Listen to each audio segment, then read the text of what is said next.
Hello everyone. Before we start, make sure to like and subscribe to the channel, and leave a comment with where you're from and what time you're watching. That way, YouTube will keep showing you stories just like this one. Now, let's begin. Spring of 2017, I'd just gotten my permanent ranger position after bouncing between seasonal jobs since finishing my environmental science degree. Cedar Falls National Park sprawled across 300,000 acres of wilderness, and I was responsible for the northern sector, the most remote part where cell service died after the first ridge. Most days I dealt with lost hikers, illegal campfires, or the occasional bear that got too comfortable around the backcountry sites. That Wednesday in May started like any other. Coffee in my thermos, radio check with dispatch, and a maintenance run to check trail conditions after the spring melt. Around noon, dispatch crackled through about a hiker complaint near Wolverine Ravine, something about a smell bad enough to make them turn back from their planned route. Wolverine Ravine sat 8 miles from the nearest trailhead, down a series of switchbacks that dropped 2,000 feet through dense pine forest. The hiker who called it in was this retired chemistry teacher named Harold, the type who logged every mile in a notebook and knew the park better than some rangers. When Harold said something was wrong, you listened. I grabbed my pack, extra water, and started the hike in, figuring maybe an elk had died near the trail or someone had left food that attracted scavengers. The temperature hit 75 that day, warm enough that any dead animal would definitely make its presence known. By the time I reached the ravine entrance, sweat soaked through my uniform shirt and gnats swarmed around my face, but nothing prepared me for the wall of stench that hit when the wind shifted. Death has this particular smell that gets into your throat and stays there, and this was definitely death, but mixed with something chemical like old motor oil and ammonia. I pulled my shirt up over my nose and followed the smell off the main trail, pushing through manzanita bushes that scratched my arms even through the long sleeves.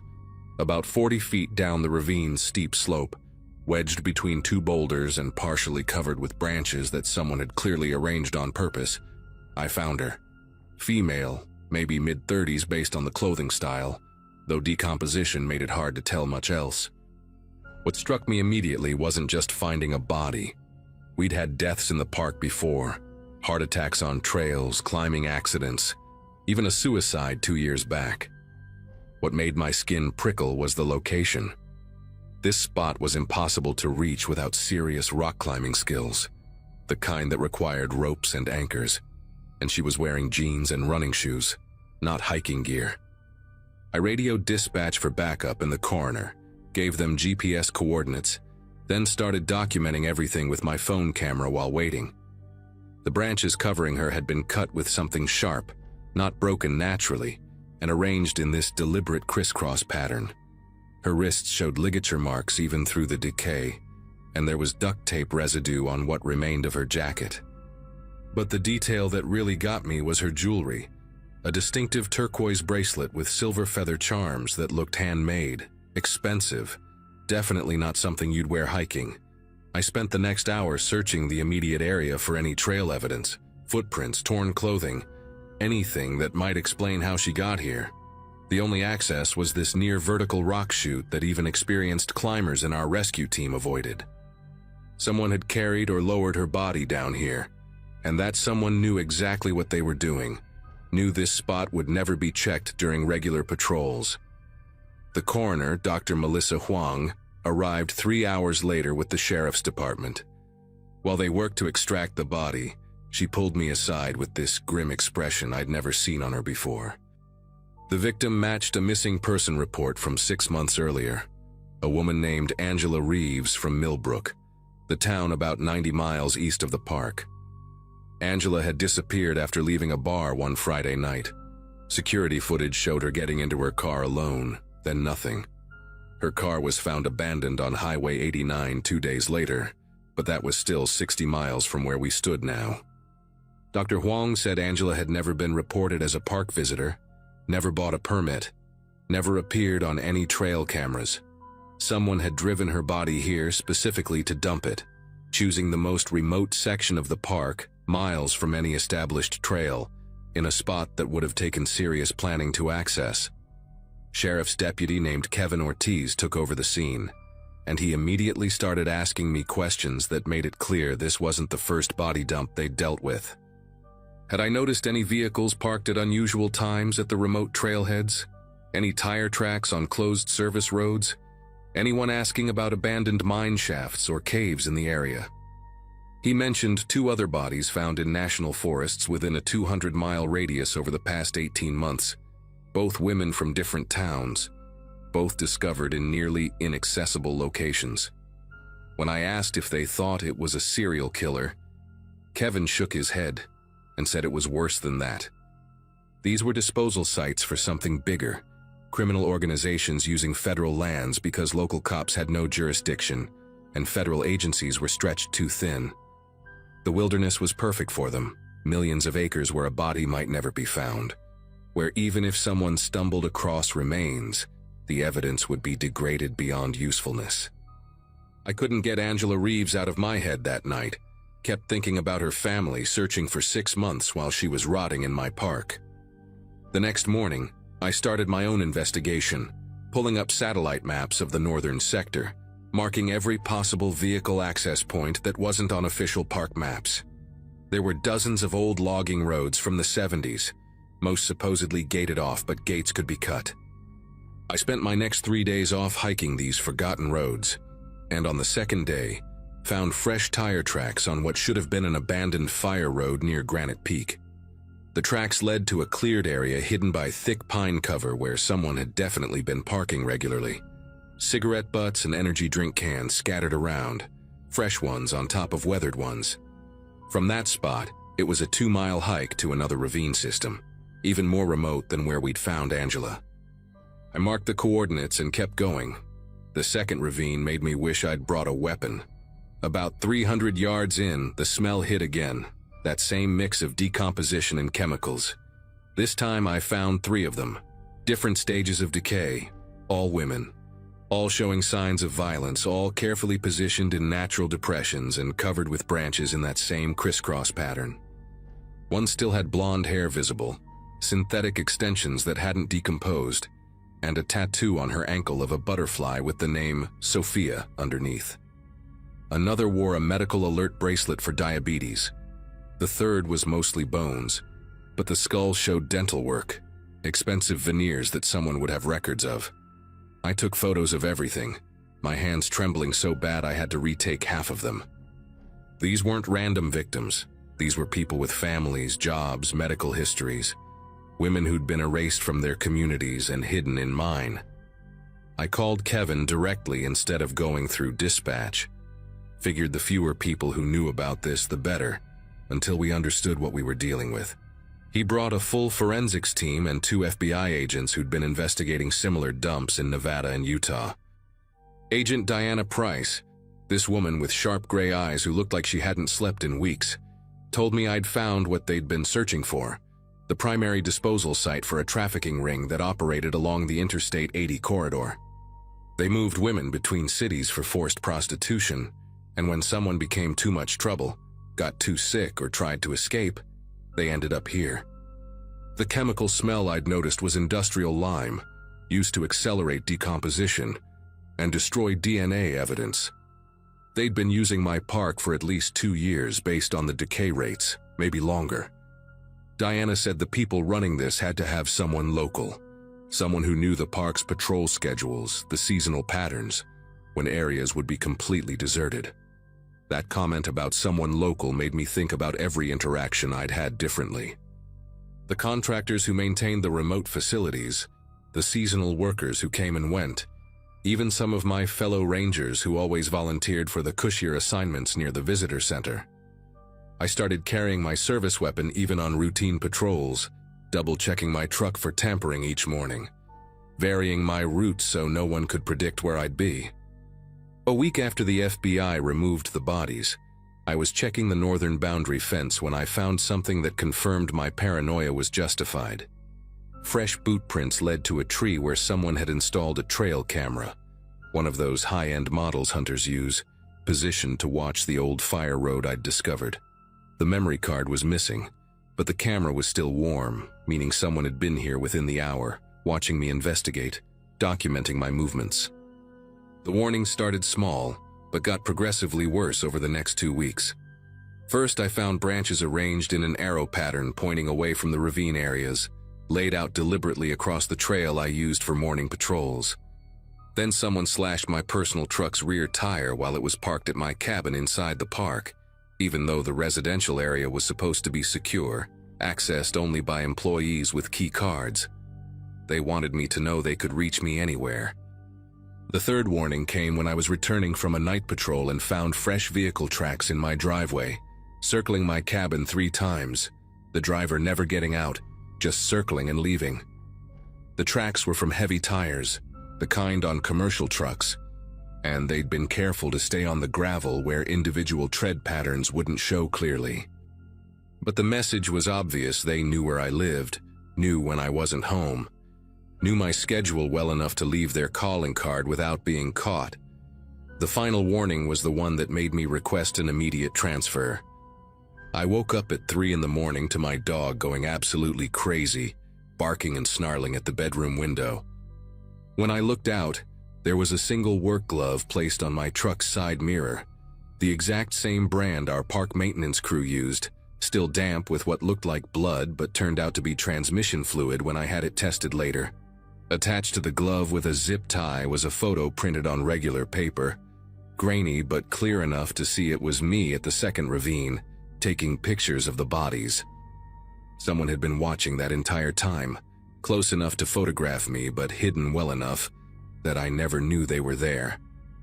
On the back of the photo, someone had written a single line in block letters: "Rangers who get lost, stay lost."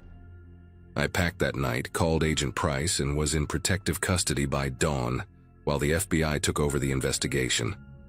6 months later, they arrested 14 people, including 2 park maintenance workers and a county sheriff's detective who'd been feeding the trafficking ring information about investigations.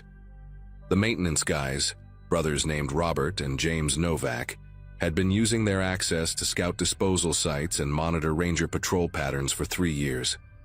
They'd even helped search for missing hikers a few times, knowing exactly where the bodies were because they'd put them there.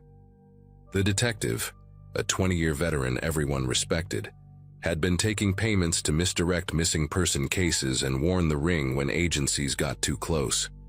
They found 17 more bodies across 3 states using information from the arrests. But what haunts me most is what Agent Price told me during the trial. They estimated at least 30 more victims were still out there, hidden in places so remote they might never be found. Women whose families would never get closure. I work at a state park in Michigan now. Nice, safe place with manicured trails and families having picnics. Nothing like the vast wilderness of Cedar Falls. But sometimes I still wake up at 3 in the morning, expecting to see something on my truck mirror. Still check for tire tracks in my driveway. Still get nervous when I see branches arranged in any kind of pattern. The FBI said the trafficking ring is dismantled. The killers are serving life sentences. The park is safe again. Maybe that's true, but I know there are other remote places, other parks with hundreds of thousands of acres where nobody goes, other maintenance workers with keys to every gate. I know because Agent Price calls me sometimes, asks if I remember specific details about the terrain, the access roads, the way the bodies were positioned.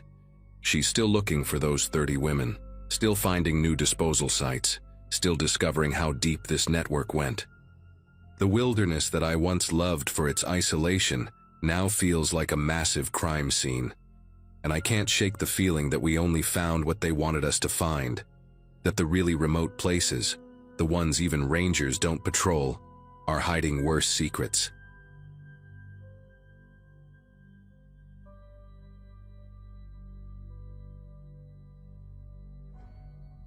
June in the mountains meant wildfire season, and somebody had to staff the remote observation posts. After 12 years with the Forest Service, rotating through the backcountry stations had become routine for me. Pine Ridge Cabin sat 14 miles from the nearest paved road, accessible only by a narrow dirt track that switchbacked through dense forest. Most rangers hated the isolation, especially the night shifts. but I actually preferred them. The silence gave me time to catch up on paperwork, monitor the radio channels, and watch for any signs of smoke on the horizon. That particular evening started like any other. I'd driven up just before sunset, relieving Greg, who'd covered the previous 3 days. He looked exhausted, mumbled something about a family of bears getting too comfortable near the outhouse, and practically ran to his truck. By 9 p.m., I'd settled in with my coffee, logbooks spread across the desk, the radio crackling softly with the usual chatter from dispatch and other stations scattered across the forest. Around 11:30, the radio static shifted into something else. At first, I thought another ranger was trying to reach me through interference, maybe from behind one of the ridges where signals got choppy, but the transmission wasn't following protocol. No call sign, no station identifier, just fragments of sound bleeding through the white noise. I adjusted the squelch, turned the dial slowly, trying to clean up the signal. What came through made me set down my coffee mug. It sounded like someone crying, muffled and distant, mixed with broken syllables that didn't form complete words. Then, clear as day between the static bursts, I heard it. A whisper, barely audible but unmistakable. My name. Not my call sign or ranger designation, but my first name, Claire, drawn out slow, like someone was tasting each letter. I grabbed the handset immediately, following procedure even though every instinct told me something was wrong. Protocol demanded I check with dispatch first, verify if any search and rescue teams were operating nearby, maybe dealing with an injured hiker or lost camper. Dispatch came through crystal clear, which made their response even more unsettling. Nancy, the night dispatcher I'd known for years, sounded confused when I described the transmissions. She checked her boards, called the other stations, even reached out to the sheriff's department to see if they had any operations running. Nothing. No search teams, no emergency responses, nobody authorized to be on Forest Service frequencies within 50 miles of Pine Ridge. She suggested it might be atmospheric skip, radio waves bouncing off the ionosphere and carrying signals from hundreds of miles away. It happens sometimes in the mountains, but atmospheric skip doesn't whisper your name. I knew that, and from the pause in Nancy's voice before she signed off, she knew it too. She reminded me to lock the cabin doors, keep my sidearm close, and check in every hour. Standard precautions that suddenly felt inadequate when you're sitting alone in a wooden box, surrounded by miles of dark forest. The footsteps started 40 minutes later. Heavy boots on gravel, deliberate and unhurried, circling the cabin like someone taking inventory. I killed the interior lights immediately, moving to the window with my flashlight off, trying to see through the darkness. The security floods should have triggered. The motion sensors were supposed to cover a 30-foot perimeter, but nothing lit up outside. Just the sound of those boots, pausing at each window, each door, sometimes for minutes at a time. At the back door, near the generator shed, the footsteps stopped completely. I heard the doorknob turn slowly, testing. The deadbolt held. Then came a different sound, metal on metal, like someone working a tool against the lock mechanism. My hand found my service weapon, a Glock 22 that suddenly felt too small for whatever was happening outside. The scratching at the lock continued for maybe 2 minutes before the footsteps resumed their circuit, moving toward the front of the cabin where the main entrance faced the access road. I needed to check the power situation, figure out why the security lights had failed. The main breaker panel was mounted on the exterior wall near the generator, which meant going outside. Not an option while someone was out there stalking the perimeter, but I could access the backup battery system from inside, a small closet near the radio desk that housed the emergency power inverter. When I opened the panel door, the LED indicators were all dark, dead. The batteries should have kicked in automatically when the main power dropped, keeping essential systems running for at least 12 hours. I grabbed my flashlight, shielding the beam with my fingers to create just enough light to see. The thick gauge wires that connected the batteries to the inverter had been cut clean through, not chewed by rodents or worn from age, but severed with precision. Someone had been inside the cabin before my shift started, maybe during the day when Greg was out doing his rounds. They'd sabotage the backup power, knowing exactly which wires to cut, understanding our emergency systems better than most rangers did. The radio crackled again, and this time the voice was clearer. A man, speaking in a monotone that made my chest tighten. He recited details about me like reading from a file. My middle name, which wasn't on any of my work documents. The make and model of my personal vehicle parked outside. The fact that I lived alone in a rental duplex on Sycamore Drive back in town, Unit B, with the cracked concrete step I'd been meaning to report to my landlord for months. He knew I jogged the Riverside Trail every morning when I wasn't on duty, usually around 6:30, past the old railroad bridge where the homeless camps used to be. He mentioned the coffee shop where I grabbed breakfast most Sundays, the corner booth I preferred by the window. Then he said something that made me stop breathing for a moment. He described the scar on my left shoulder blade, a jagged line from a climbing accident when I was 19, something you'd only see if you watched me changing clothes. The transmission cut to static before I could respond, leaving me standing in the dark with the severed wires at my feet. My training kicked in through the panic. First priority, establish communication with dispatch. The radio still worked, running on its own battery pack, but I needed to be strategic. If this guy was monitoring the frequency, broadcasting my situation would tell him exactly what I was planning. I switched to the emergency channel, used my personnel code, and kept the message brief. Told Nancy we had a Code 3 situation, potential hostile at Pine Ridge, requesting immediate law enforcement backup. She responded instantly, said units were rolling from town, but it would take them at least 90 minutes to reach my position. 90 minutes. In the city, that's a movie and a half. Out here, alone with someone who'd been studying me for God knows how long, it might as well have been a week. Nancy stayed on the line, her voice steady and professional, but I could hear the tension underneath. She kept asking if I was secure, if I needed medical, if I could provide a description. I told her I was barricaded inside, armed, and couldn't see the subject. What I didn't tell her was that I could hear him again, not walking anymore, but dragging something heavy across the gravel toward the front door. The sound stopped directly outside, followed by a wet splashing noise and the sharp smell of gasoline seeping through the doorframe. My mind raced through the possibilities, none of them good. The cabin was old wood, dry as kindling after months without rain. If he lit it up, I'd have maybe 3 minutes before the whole structure became an inferno. Going out the back meant running blind into the forest where he could be waiting. The windows were too small to squeeze through quickly, designed to keep bears out, not to provide emergency exits. I grabbed the fire extinguisher from the kitchen, knowing it was pathetically inadequate against what was coming. Then I heard the match strike. One single match, the sulfur tang mixing with the gasoline fumes. But instead of the whoosh of flames, there was silence. Then his voice, not through the radio this time, but right outside the door, calm and conversational like we were discussing the weather. He said he'd been watching me for 3 months, learning my patterns, waiting for the perfect opportunity. Tonight was supposed to be simple, he said.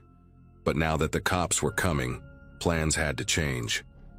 He started talking about other women, other cabins, other nights that ended differently.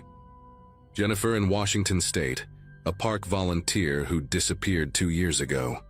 Lisa from Colorado, another solo ranger whose body they found at the bottom of a ravine, ruled an accident. He knew details that never made the news, things only the killer would know. The way Jennifer had tried to radio for help but couldn't get a signal.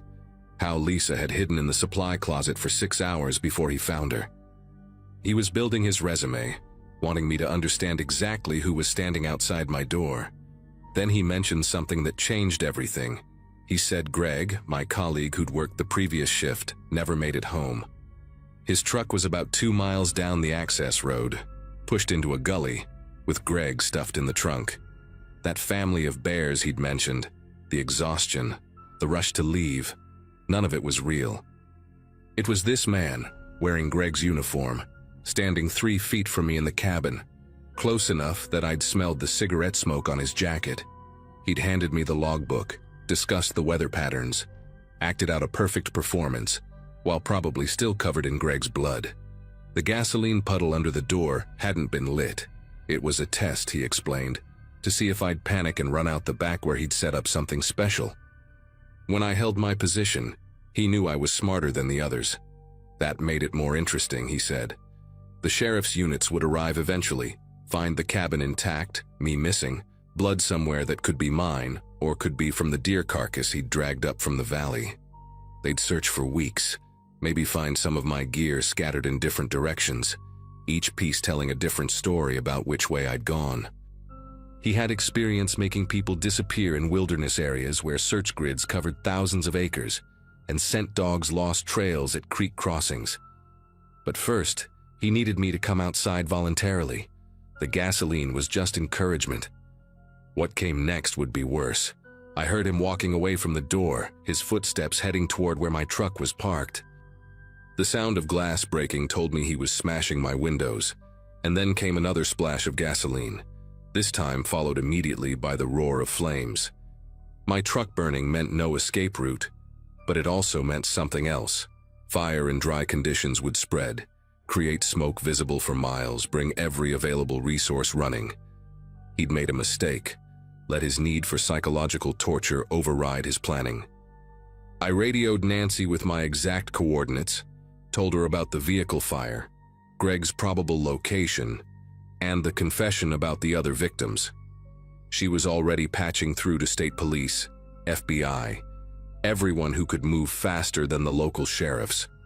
Through the window, I watched my truck become a torch, flames reaching up toward the pine canopy. That's when I saw him clearly for the first time, silhouetted against the fire. Tall, maybe 6'2", built like someone who spent time in these mountains, wearing tactical gear that wasn't Forest Service issue.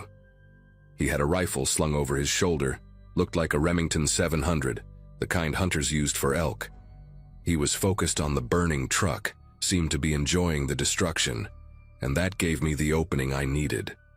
I moved to the back door, the one he'd tested earlier, slipped the deadbolt as quietly as possible, and eased outside into the darkness behind the cabin. The forest floor was thick with pine needles that muffled my steps as I circled wide, keeping the cabin between us, moving toward the trail that led up to the old fire watchtower a quarter-mile above. If I could reach it, I'd have high ground, better radio signal, and a defensive position until help arrived. But 50 yards from the cabin, I found his trap. Steel cable stretched between trees at ankle height, nearly invisible in the darkness. If I'd run out the back door in panic like he'd expected, I would have hit it at full speed. Further along, I could make out other cables, probably creating a funnel towards something worse. I stepped over carefully, continued up the slope, and that's when I heard him discover I'd left the cabin. His roar of rage echoed through the forest, followed by gunshots, 3 rounds punching through the cabin walls. He was shooting blind, furious that his script had been broken. The sound of helicopter rotors in the distance made him stop. State police, Nancy had said, were already airborne when my call came in, responding to another incident. They'd diverted immediately. The searchlight hit the clearing 30 seconds later, illuminating everything, the burning truck, the cabin, and him, standing in the open with his rifle, looking up at the helicopter like he was calculating odds. He ran. Not toward the forest where he might have evaded capture for days, but straight to the access road, where he must have stashed a vehicle. The helicopter followed, searchlight tracking him through the trees, while I screamed our location into the radio, directing ground units that were now only minutes away. They caught him 2 miles down, trying to ram through a roadblock the sheriffs had set up. Walter Hutchinson, 41, from Idaho originally, wanted in 3 states for similar attacks on women in remote locations. He'd been a wildland firefighter years ago, knew our procedures, our schedules, how we operated alone in these isolated posts. Greg survived, barely. They found him unconscious but breathing, severe head trauma but stable once the medics reached him. The cigarette butts under my cabin window tested positive for DNA linking Walter to 5 other crime scenes. He'd been hunting female rangers and park workers for 6 years, studying us, learning our patterns, picking the ones who worked alone. They found journals in his vehicle, detailed notes about dozens of women, their routines, their vulnerabilities, rating us like we were targets in some sick game.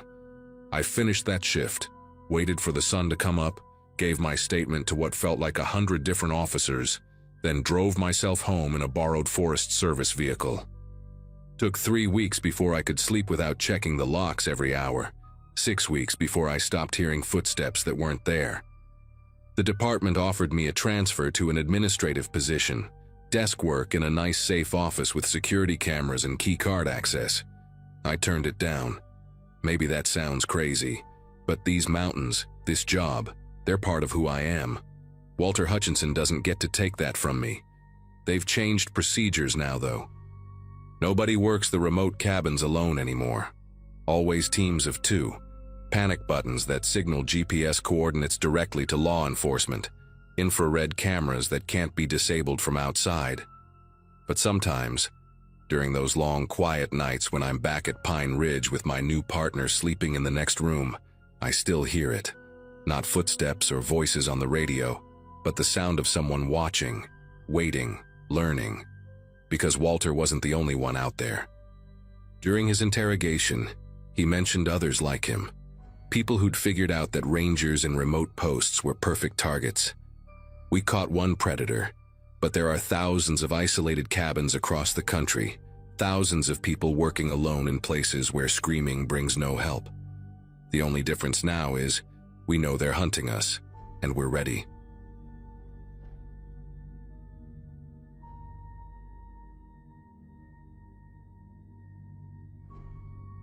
"5 years into being a park ranger, and I thought I'd seen everything the backcountry could throw at me. Bears breaking into supply sheds, hikers getting lost with their GPS still showing full bars, illegal grow operations hidden in the deep ravines. Monday was supposed to be routine maintenance on the old fire road that paralleled Eagle Creek, a section we'd ignored since early summer. My supervisor wanted it cleared before hunting season brought the service trucks through. I remember finishing my second cup of coffee at the station, checking the weather report showing clear skies all week, and loading my chainsaw and brush clearing tools into the truck. The drive out took 40 minutes on winding mountain roads, past the tourist overlooks where families would stop for photos later in the day. At the trailhead, I strapped on my work belt, shouldered my pack with water and emergency supplies, and started the 6-mile hike to where the real work would begin. 2 miles in, right where the trail hooks around this massive chunk of granite that looks like God dropped it there as an afterthought, I saw something that made me pull up short. A wire, thin as fishing line but definitely metal, stretched across the path at shin height. Morning dew had collected on it, creating tiny prisms in the early sunlight. My brain immediately went to poachers, since we'd been dealing with illegal deer snares for months. But when I crouched down for a better look, careful not to touch anything, I realized this was all wrong. The wire connected to a spring mechanism concealed in the undergrowth, attached to what looked like rebar stakes sharpened to wicked points. The whole setup was designed to swing up hard when triggered, and the height was calculated for something walking on 2 legs, not 4.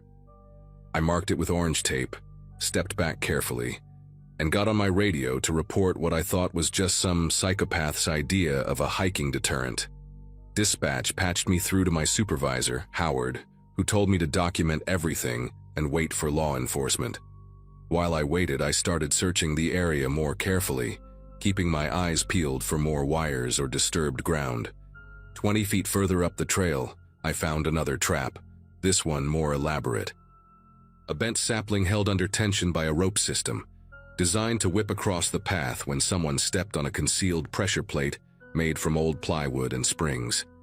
The engineering was actually impressive in a terrifying way. Whoever built this understood physics and had access to hardware store materials. But what really made my skin prickle was finding a water bottle tucked behind a tree, still half full, with the condensation on the inside suggesting it had been left recently. The label was torn off, but there was a black X drawn on the cap with permanent marker. Sheriff's deputy showed up about an hour later, a guy named Peterson who I'd worked with on a few search and rescue operations. He took one look at the traps and immediately called for backup in the crime scene unit.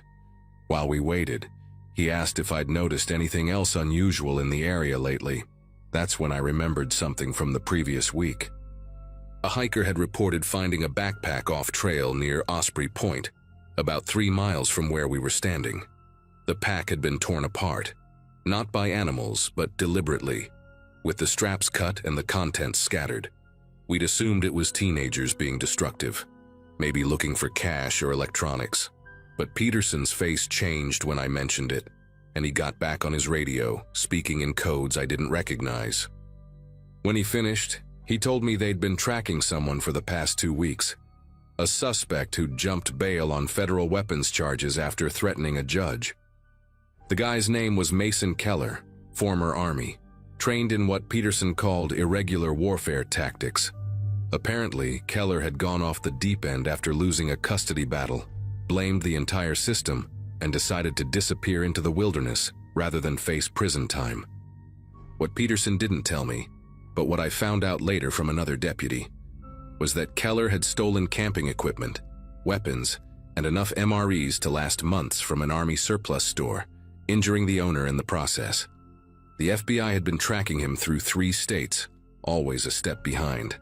They suspected he was in our park because his ex-brother-in-law had a hunting cabin near the northern boundary, abandoned for years but still standing. Peterson asked me to lead them to the cabin, said I knew these trails better than anyone. I should have said no, should have clocked out and gone home to my empty apartment and my microwave dinner. But I kept thinking about the families who hiked these trails every weekend. Kids who ran ahead of their parents, teenagers who came up here to smoke pot and make out. So I agreed. We formed a small team. Me, Peterson, 2 other deputies, and a park law enforcement officer named Janet, who I'd trained with years ago. Janet brought her tactical vest for me, insisted I wear it, even though it felt like I was playing soldier. As we hiked deeper into the backcountry, we found more evidence of Keller's presence. A tarp strung between trees with military precision, camouflaged so well, I walked right past it twice. Beneath it, empty food cans buried in a pit, the labels burned off. Human waste buried exactly 8 paces from the camp in 4 different directions, marking the cardinal points like some kind of obsessive ritual. Janet found boot prints, size 11, with a distinctive wear pattern on the left heel. She photographed everything while Peterson coordinated with the FBI team that was apparently mobilizing from the city. The strangest thing we found was a journal, wrapped in plastic and hidden in a hollow log. The pages were filled with diagrams of the park trails, patrol schedules he'd somehow obtained, and notes about defensive positions and engagement zones. My name was in there, along with the names of 6 other rangers, our vehicle numbers, our usual routes. He'd been watching us for weeks. Near the abandoned hunting cabin, the traps became more sophisticated and deadly. Pit traps covered with branches and leaves, deep enough to break an ankle or worse. A crossbow bolt rigged to fire when someone opened what looked like an old Forest Service supply box. Peterson's team had to mark and photograph each one, creating a maze of orange tape that made the forest look like a crime scene from hell. The cabin itself sat in a small clearing, surrounded by tall pines that blocked most of the sunlight even at midday. From 50 yards out, it looked deserted, just another relic from when this land allowed hunting leases. The windows were dark, door hanging slightly open, roof thick with pine needles and moss. But Janet noticed something through her binoculars that made us all stop. Fresh scratches on the door frame, about shoulder height like someone had been keeping a tally. She counted them quietly, then looked at Peterson. 43 marks. We'd had exactly 43 missing hiker reports in the past year, though most had been found or returned on their own. Coincidence, maybe, but my gut was telling me otherwise. Peterson called in our position and told us to hold while they brought in a tactical unit. We set up a perimeter, each of us watching a different approach to the cabin. That's when I saw him for the first time, just a glimpse through the trees, maybe 70 yards north of our position. Tall, lean, wearing old woodland camo that blended perfectly with the forest shadows. He was watching us through what looked like hunting binoculars, completely still, like he'd been there the whole time. I whispered to Peterson, pointed to where I'd seen him, but by the time he looked, Keller had vanished. No sound, no movement in the underbrush, nothing. Peterson got on the radio immediately, warning the incoming units that the suspect was mobile and aware of our presence. The FBI helicopter that had been on standby started making passes overhead, using thermal imaging to try to locate him. But Keller knew these woods, had been living in them for weeks, maybe months. He'd prepared for this, and we were walking into his territory on his terms. The tactical unit arrived within 40 minutes, 8 guys in full gear who looked like they'd stepped out of a military recruitment poster. Their leader, a sergeant named Vasquez, took one look at our map of the trapped areas and shook his head. He said clearing the cabin would be like walking through a minefield, except the mines could be anywhere, triggered by anything. They brought in a bomb disposal robot first, one of those tracked units with a camera and mechanical arm. Watching it roll toward the cabin on the monitor they'd set up was surreal, like a video game where the stakes were real bodies and real blood.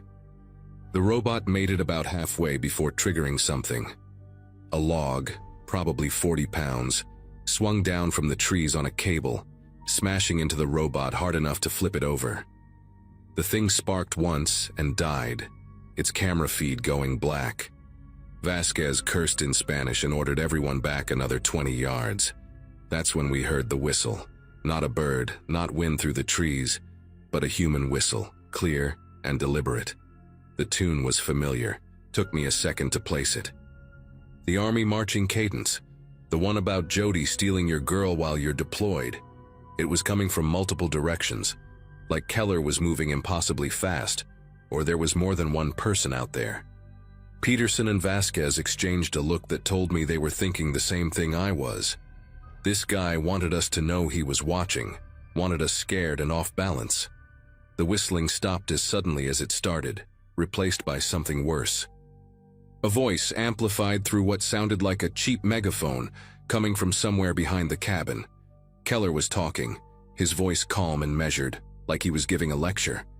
He said he'd been expecting us, had been preparing for weeks. Said the cabin was a distraction, that the real show was about to begin. Then he mentioned something that made everyone freeze. He knew about the school group, the 30 middle schoolers on a nature education trip, camping at the group site near Bear Lake, only 2 miles from our position. Vasquez immediately split his team, sending 4 guys sprinting toward Bear Lake while radioing for every available unit to converge on the school campsite. I knew that trail better than anyone. Told Vasquez I could get them there faster using a deer path that cut 40 minutes off the main route. He nodded, assigned 2 of his men to come with me while the rest continued to secure the cabin area. We ran hard, branches tearing at our clothes, jumping fallen logs, sliding down steep sections where the trail was more suggestion than path. About halfway there, we found the first sign that Keller had been this way too. A wallet deliberately placed on a rock in the middle of the trail. The driver's license showed a woman named Carol, 43, from Oregon. One of the teachers had to be. The tactical guys wanted to stop, check for traps, but I kept moving. Every second counted now. We could hear the helicopter circling ahead, and then the radio crackled with news that made me run even harder. They'd found the school group safe, but traumatized. Keller had walked right into their camp at dawn before anyone else was awake, and had a conversation with one of the teachers while she made coffee. Told her about the traps, showed her photos on a digital camera of every single one he'd set, then walked away into the forest like it was just another morning hike. The chase lasted 6 more hours. Keller led us through terrain that would have broken most people, up cliff faces through dense undergrowth that required machetes to pass, across streams swollen with snowmelt. He was always just ahead, leaving signs that he wanted us to follow, pieces of gear, more photos showing traps we hadn't found yet, even a map with locations marked in red X's. The FBI profiler who'd arrived by then said Keller was controlling the narrative, making us play by his rules, exhausting resources while he dictated the terms. But he made one mistake. Near sunset, he crossed through an area where a controlled burn had cleared the undergrowth 2 years prior, leaving nowhere to hide for almost 300 yards. The helicopter spotted him immediately, and this time he had nowhere to disappear to. They tried to talk him down over the loudspeaker, but Keller just stood there in the middle of that burned area, hands at his sides, watching the helicopter circle. When the tactical team closed in from 3 directions, he didn't run, didn't fight, just smiled and put his hands behind his head. They found 14 more trap locations from the map in his pocket, 2 caches of supplies he'd hidden months ago, and a journal detailing his surveillance of park operations going back almost a year. During his interrogation, which I watched parts of later, he said he'd never intended to hurt anyone, just wanted to prove how vulnerable the system was, how easy it would be for someone with actual malicious intent. The traps, he claimed, were all demonstrations, carefully placed where he knew Rangers would find them before civilians did. The prosecutor didn't buy it. Neither did I. Mason Keller got 25 years federal time. No possibility of parole for 15. They cleared every trail in the park twice, found 67 traps total, some so well hidden they needed metal detectors to locate them. The park stayed closed for 3 weeks, while they made sure it was safe. When we reopened, attendance was down 70%. Families didn't trust that we'd found everything, and maybe they were right. Sometimes when I'm out checking trails, especially on that old fire road where I found the first wire, I still look twice at every shadow, test the ground before I take a step, and wonder what else might be out there, waiting.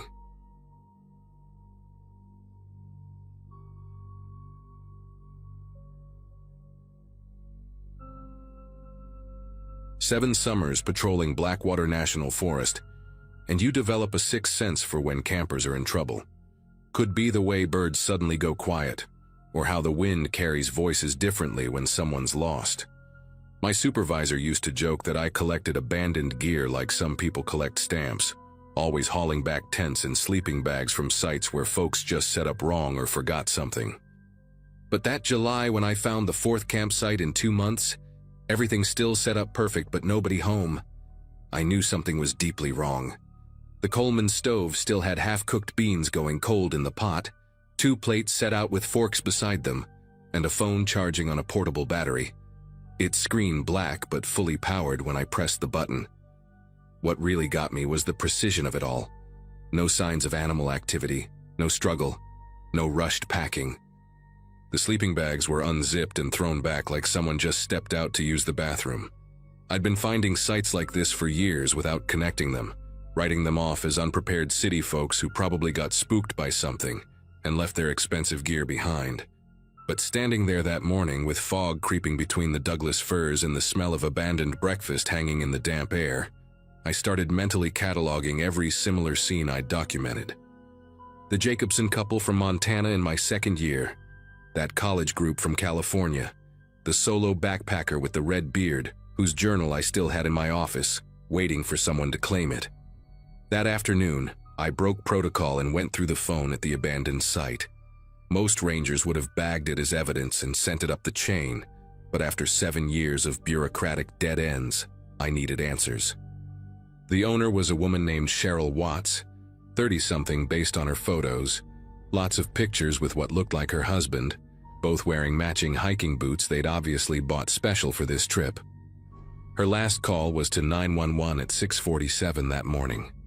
I played it right there in the forest, my skin prickling as her voice echoed through the empty campsite.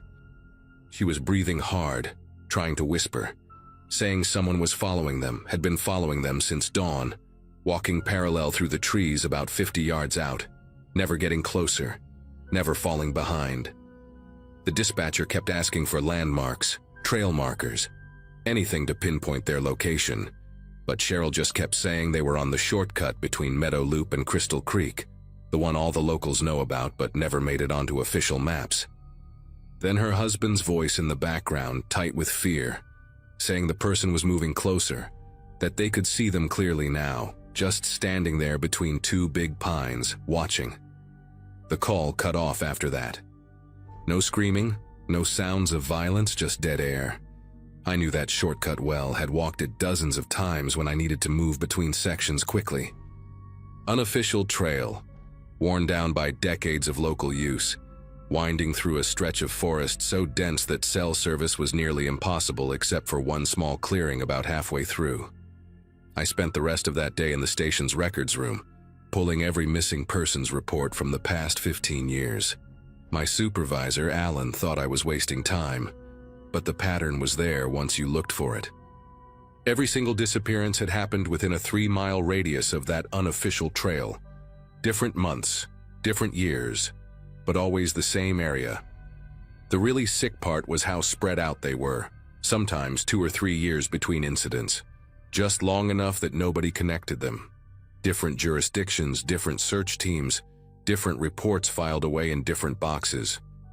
But I had them all spread across the conference table now, and the map I was marking with red pins looked like a constellation of violence, all centered on that hidden path through the woods. By evening, I'd found something that made my chest tight with dread. 3 of the recovered phones had partial recordings or text messages describing the same thing Cheryl had reported. A person following them, staying parallel, moving through the trees with unnatural quiet. One hiker, a kid from Arizona State who vanished in 2011, had managed to send a video to his girlfriend. Grainy, shaking footage of trees and undergrowth, and then, for just 2 seconds, a figure in dark clothing, standing perfectly still about 40 yards away. The face was too distant to make out clearly, but the posture, the way they stood with their weight balanced, ready to move, looked practiced. Like someone who had done this many times before, who knew exactly how far away to stay to keep their prey nervous, but not quite panicked enough to run. I drove out to the shortcut trail as the sun was setting, not sure what I expected to find. The entrance was barely visible from the main path, just a gap between 2 massive cedars that looked like nothing unless you knew where to look. I'd walked maybe a quarter mile in when I found the first one. A hunting blind, old but well-maintained, built into the hollow of a dying oak about 15 feet up. From that position, you could see anyone coming up the trail for about 200 yards, but they'd never see you. The construction was expert, using the tree's natural shape to hide the platform, with branches woven into the supports, so it looked like part of the canopy. Inside, I found water bottles with recent expiration dates, energy bar wrappers, and a pair of binoculars that looked military grade. There were more blinds further down the trail, spaced about 300 yards apart, each one positioned to cover blind spots from the previous one. Someone had created a perfect surveillance network along the entire unofficial path. But the worst discovery came at the 4th blind, where I found a notebook wrapped in plastic. Pages and pages of observations, written in cramped, neat handwriting. Times, dates, descriptions of hikers, details about their gear, their pace, whether they were experienced or amateur. Some entries had check marks next to them. When I cross-referenced the dates with my missing persons files back at the station, every check mark matched a disappearance. The last entry was from 3 days ago, describing Cheryl and her husband in perfect detail, down to the color of their backpack straps. My radio crackled to life, Alan asking for my position. I told him to send everyone he could to the shortcut trail, that I'd found evidence of a serial predator. While waiting for backup, I kept reading through the notebook, trying to understand the pattern. The writer never hunted locals, only outsiders who stumbled onto the unofficial trail by word of mouth or accident. They watched for days sometimes, learning routines, waiting for the perfect moment when the hikers would be in that cellular dead zone. The level of patience was staggering. Some entries tracked the same group for a week before they either left the area or got marked with that checkmark.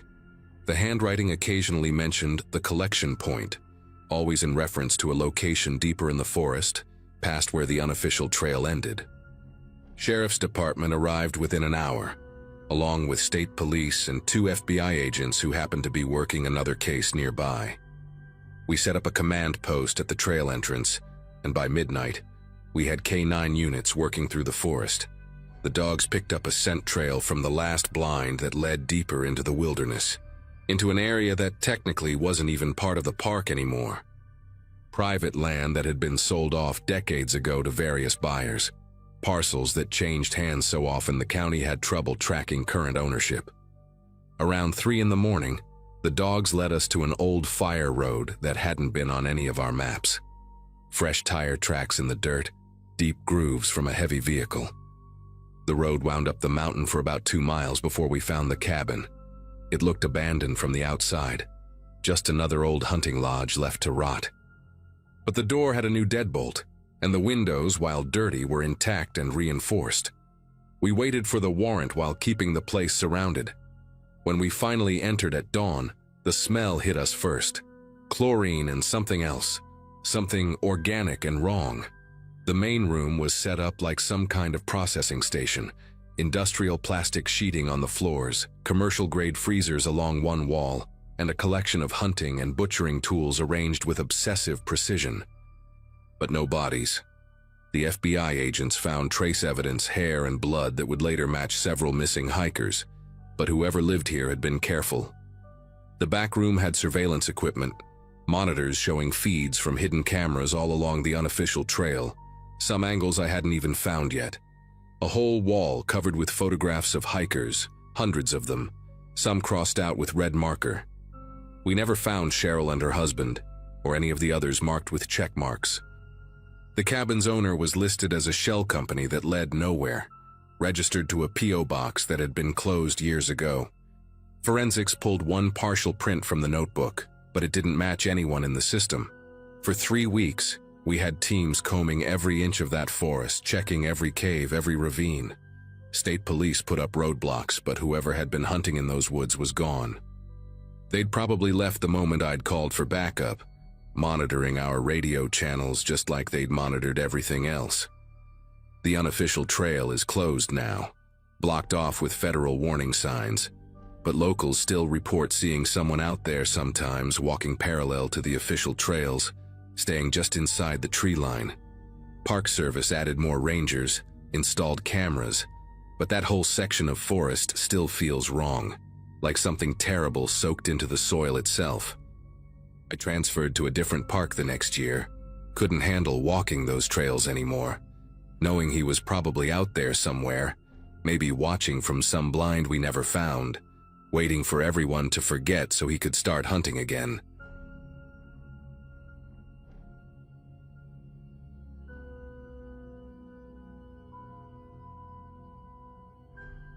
Everything started with a missing person report that landed on my desk on a humid Monday morning in 2012. I was a park ranger at Whispering Pines National Forest in northern Wisconsin, and missing hikers were part of the job. Most turned up within 12 hours, dehydrated and embarrassed, with stories about taking a wrong turn at some creek or following a deer trail by mistake. But something about this one gnawed at me. The missing hiker, a guy named Paul Simmons, had logged his route with the station, carried a GPS beacon, and had 15 years of backcountry experience. Guys like that don't just vanish. My supervisor wanted me to check Zone 4, the most remote section of the park where Paul had planned to set up camp. I grabbed my gear, kissed my wife Amy goodbye, and headed out before dawn, expecting to find him nursing a broken ankle somewhere off trail. Zone 4 sits about 8 miles from the main ranger station, connected by a service road that floods out every spring and stays muddy well into summer. Only rangers and maintenance crews know about it, which keeps the tourist traffic to zero. I parked my truck near the abandoned fire watchtower and started hiking toward the backcountry sites. The morning air hung thick and still, without even a breeze to move the pine branches overhead. About half a mile in, I spotted fresh drag marks cutting through the underbrush. They started near a fallen log and disappeared into a thick cluster of mountain laurel. The marks were maybe 3 days old, carved deep into the soft earth, with a strange pattern that suggested someone had been pulling something heavy while trying to stay hidden from the trail.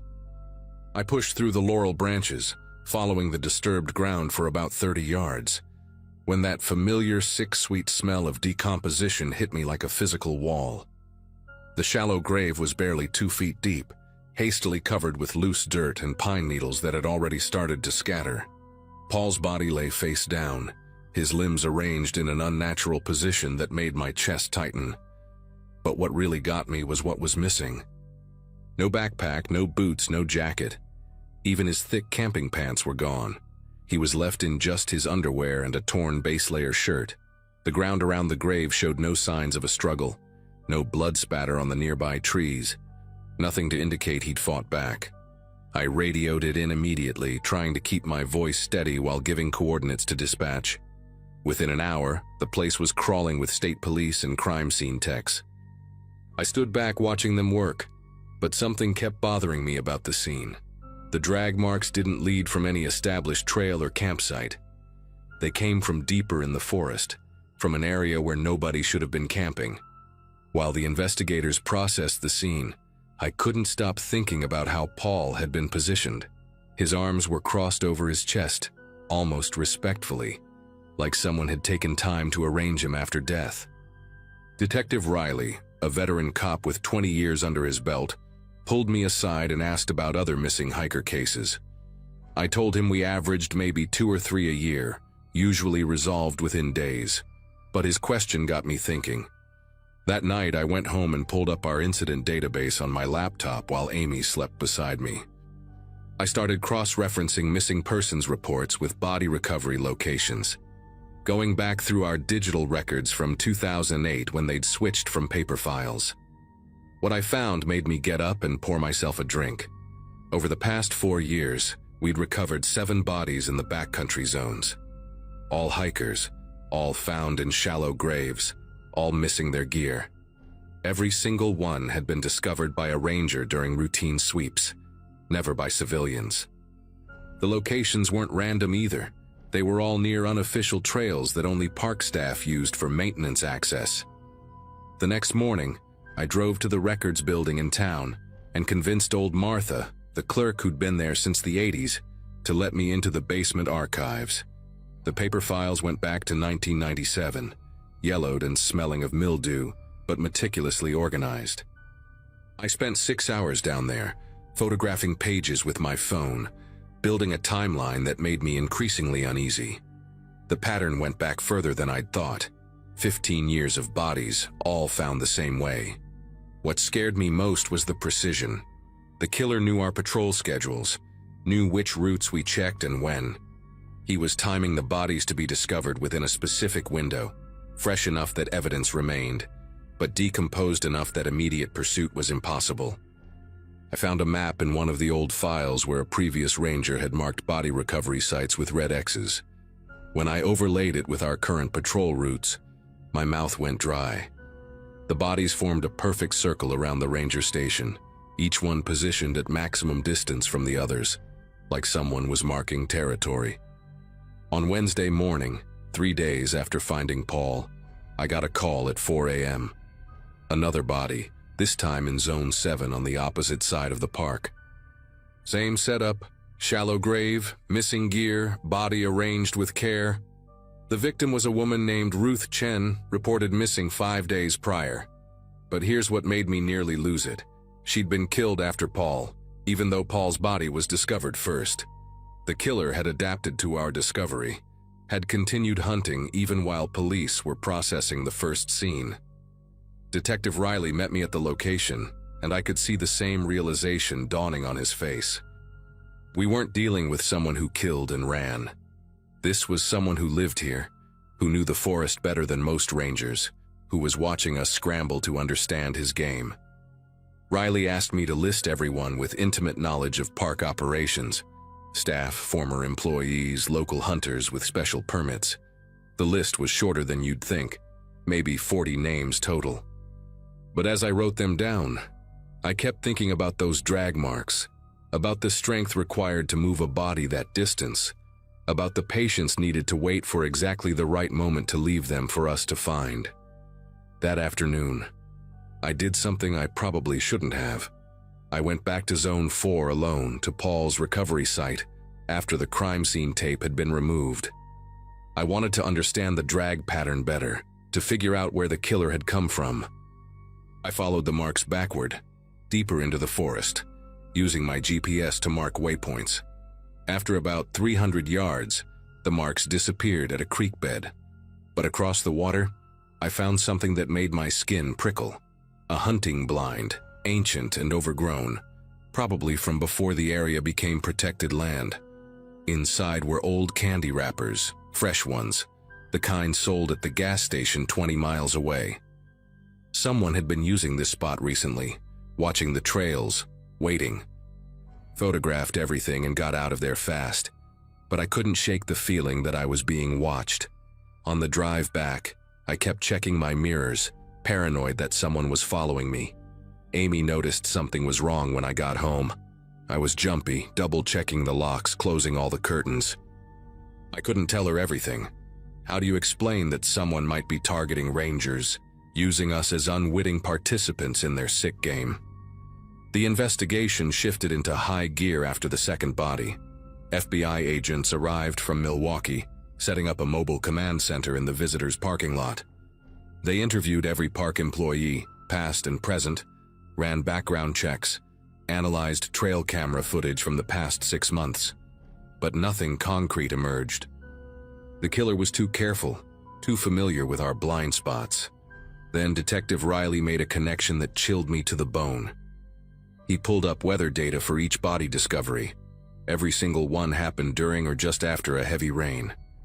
The killer was using weather patterns to wash away forensic evidence, while ensuring the bodies would be discovered on schedule, knowing exactly when rangers would need to check for trail washouts and damaged areas. This wasn't just someone who understood the forest. This was someone who understood our emergency response protocols, who knew that rain meant mandatory trail inspections within 48 hours. Riley and I went through the staff duty rosters, comparing them to the discovery dates. My supervisor, Ben Hawkins, had been on duty for 12 of the 15 discoveries. So had I, actually, though I'd only been there for 4 years. The realization that we were both potential suspects made me sick. Friday night, a week after finding Paul, I was working late at the station, going through old personnel files the FBI had requested. The building was empty except for me and the night dispatcher, Eddie, who was half asleep at his desk. Around 11 p.m., I heard something that made me stop typing, the back door to the equipment shed opening. That door was supposed to be locked, only accessible with a ranger keycard. I grabbed my flashlight and walked out to investigate, my heart hammering against my ribs. The shed was dark, but I could smell something odd. Cologne, expensive stuff, completely out of place in a storage area full of chainsaws and hiking equipment. Then I saw him. Ben Hawkins, my supervisor, standing by the rack where we kept confiscated camping gear from illegal sites. He had a backpack in his hands, one I recognized from the evidence photos, Paul Simmons' missing pack. When he saw me, he didn't run or try to explain. He just stood there with this strange, calm expression, like he'd been expecting this moment for years. "You were always too thorough, too smart for your own good," he said, setting the backpack down carefully, almost reverently.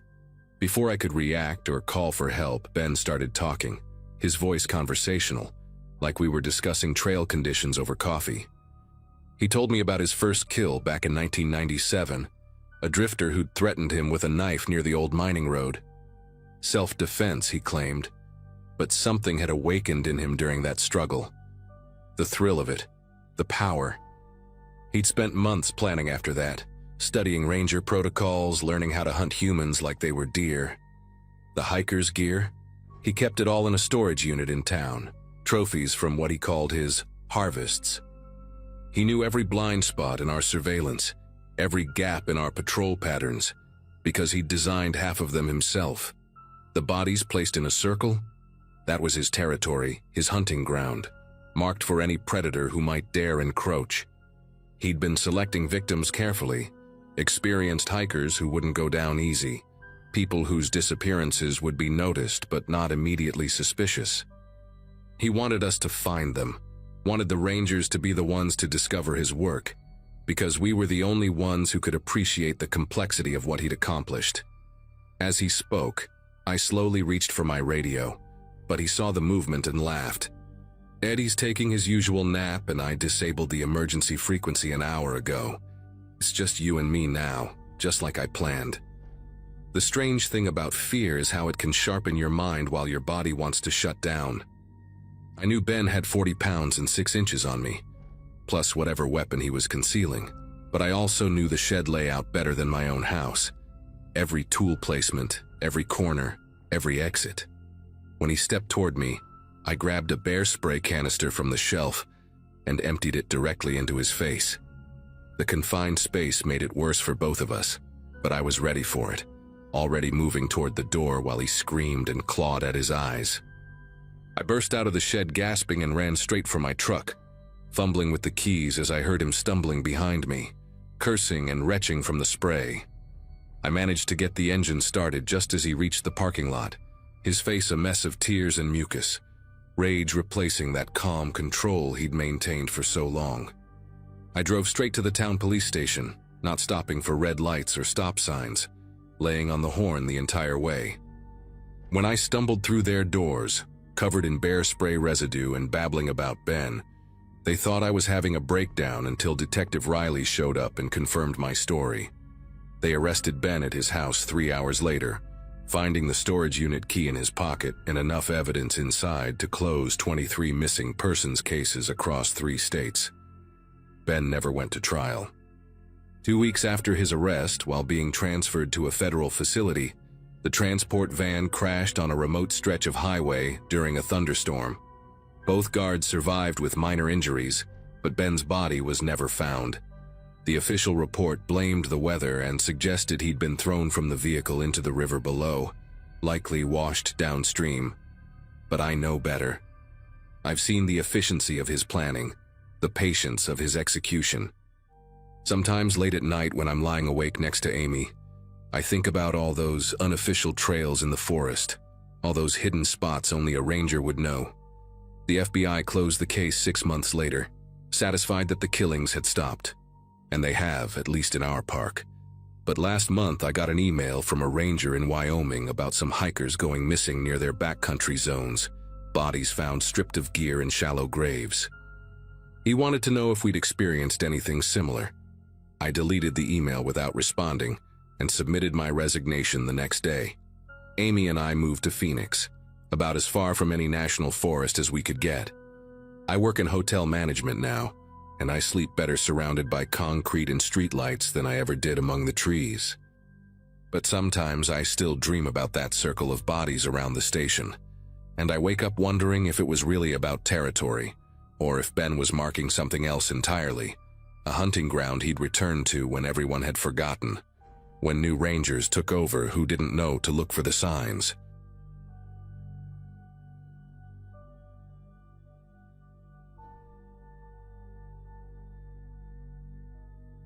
Everyone assumes park rangers spend their days rescuing lost hikers and chasing bears away from campsites. But most of my job in 2018 involved driving the same mountain loop road twice a day, checking permits, and making sure nobody left trash at the picnic areas.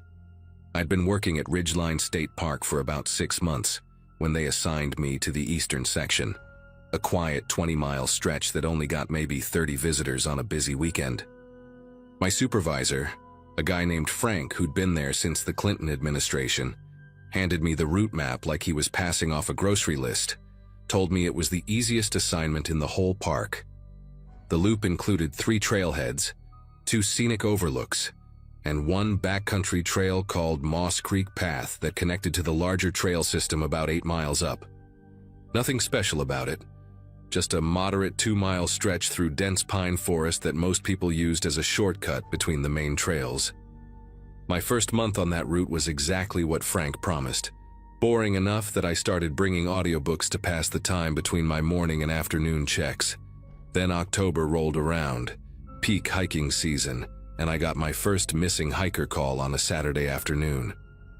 A woman named Catherine Briggs had gone up Moss Creek Path around noon, for what her husband said would be a quick-hour hike, while he napped in their RV.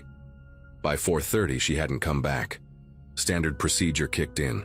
We searched until dark, brought in a dog team the next morning, expanded the search grid for 3 days straight. Nothing. No clothing, no water bottle, no sign she'd gone off trail. The dogs tracked her scent about 3/4 of a mile up the path, then lost it completely right in the middle of the trail. Not gradually like she'd waded through a stream or gotten picked up by someone in a vehicle, but instantly, like she just vanished between one step and the next. 2 weeks later, it happened again.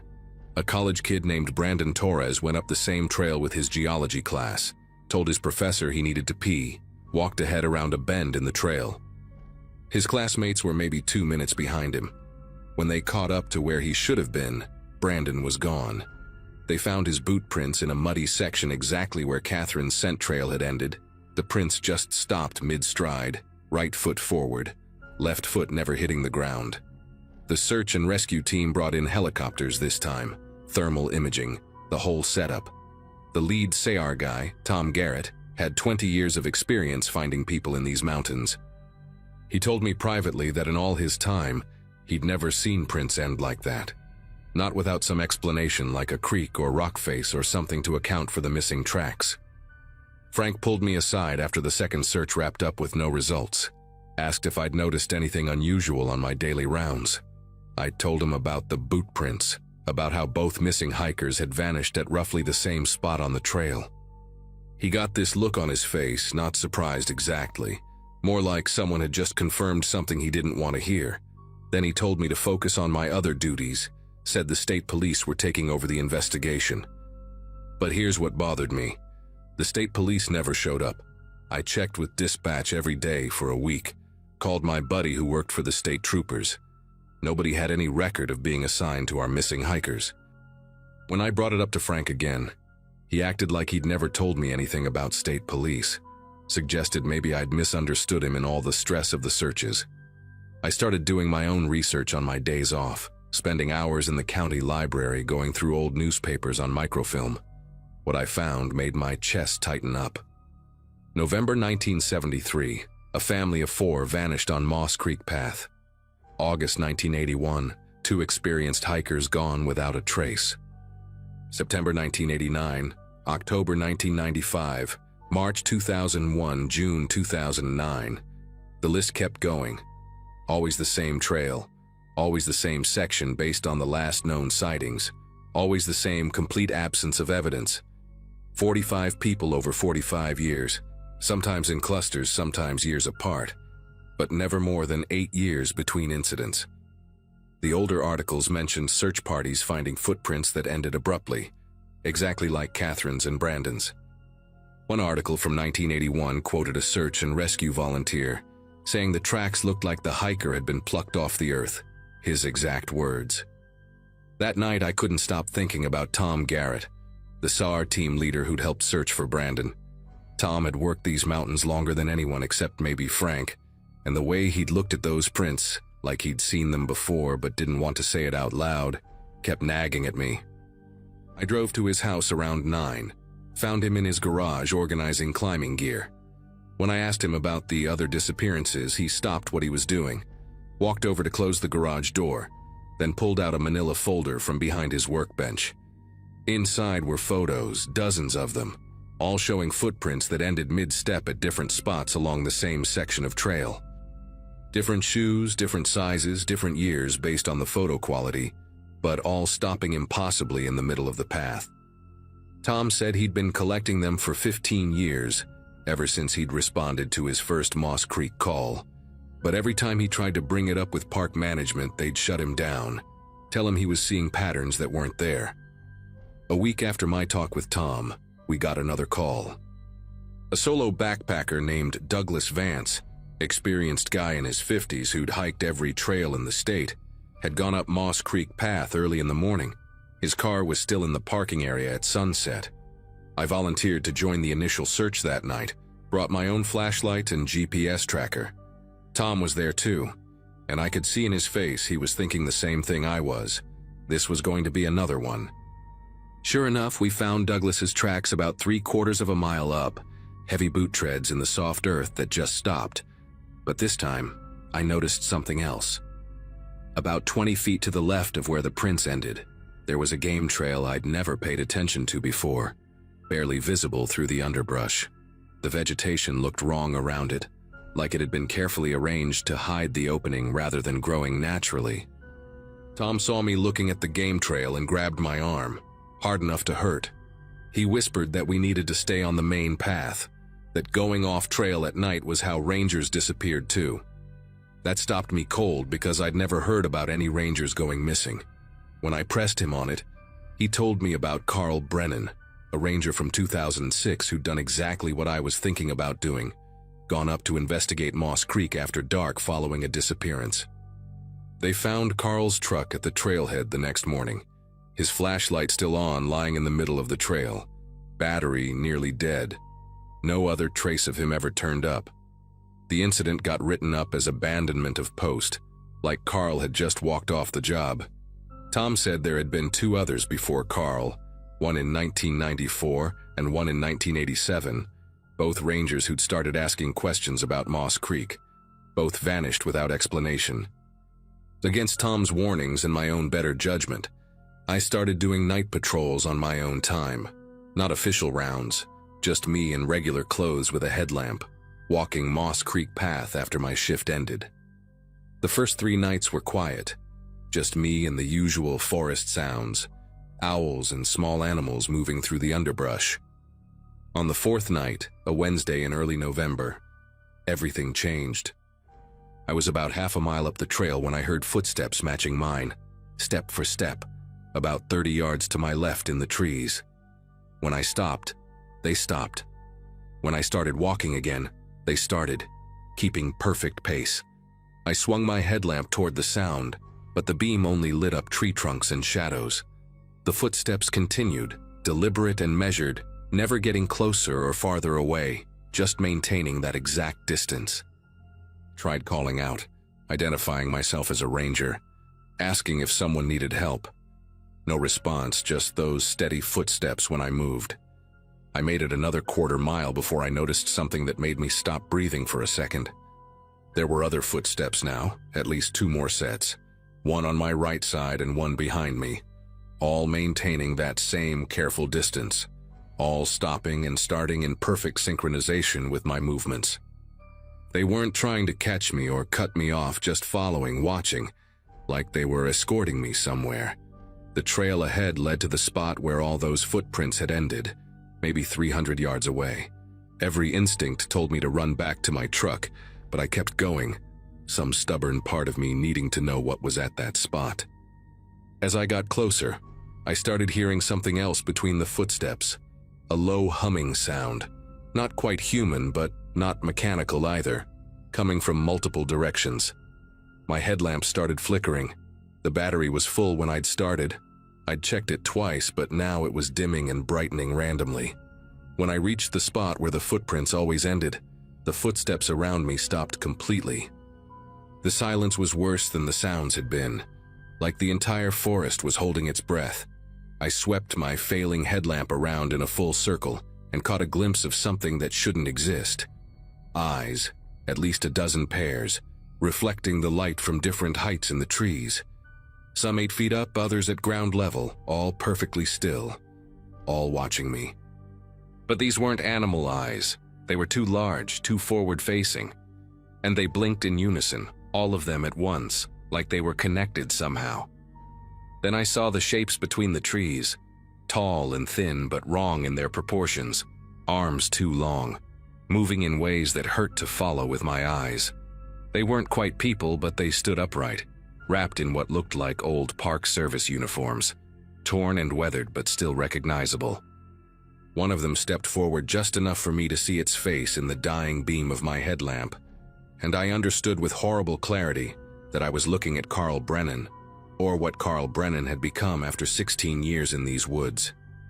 The thing that used to be Carl opened its mouth, and when it spoke, the voice came from all directions at once, from all of them, like they were sharing the same thoughts. It said they'd been watching the trail since before the park existed, selecting people who met certain criteria I couldn't understand. Something about electromagnetic signatures and biorhythms that meant nothing to me but seemed to matter to them. They weren't killing anyone, they were collecting them, changing them, making them part of whatever they were. Carl said they'd been human once, all of them. Hikers and rangers who'd been chosen over the decades, transformed into something that could survive in the spaces between what we see moving through dimensions or planes or whatever they called it. They offered me a choice: join them voluntarily and keep enough of myself to remember who I'd been, or wait until they decided to take me anyway and lose everything. I ran then, sprinted down that trail faster than I'd ever moved in my life, their laughter following me, knowing they could catch me whenever they wanted but letting me go for now. I quit the next morning, walked into Frank's office and handed him my badge and keys without explanation. He didn't ask why, didn't try to convince me to stay, just nodded like he'd been expecting it and pulled out a form he already had filled out with my name and that day's date. As I was leaving, he said something that confirmed every suspicion I'd had about the cover-up. He told me to forget about Moss Creek, said that some things had been happening in these mountains longer than the Park Service existed, longer than the state itself, and the best anyone could do was manage it, keep the numbers low, make sure it didn't get out to the public. The park stayed open because closing it would raise questions, would bring investigators and journalists, would disturb arrangements that had been in place for generations. He said they kept the trail open as a kind of offering, let those things take a few people a year so they wouldn't range further, wouldn't start hunting in the towns at the base of the mountain. I moved 3 states away, took a job in retail, tried to pretend those months at Ridgeline never happened.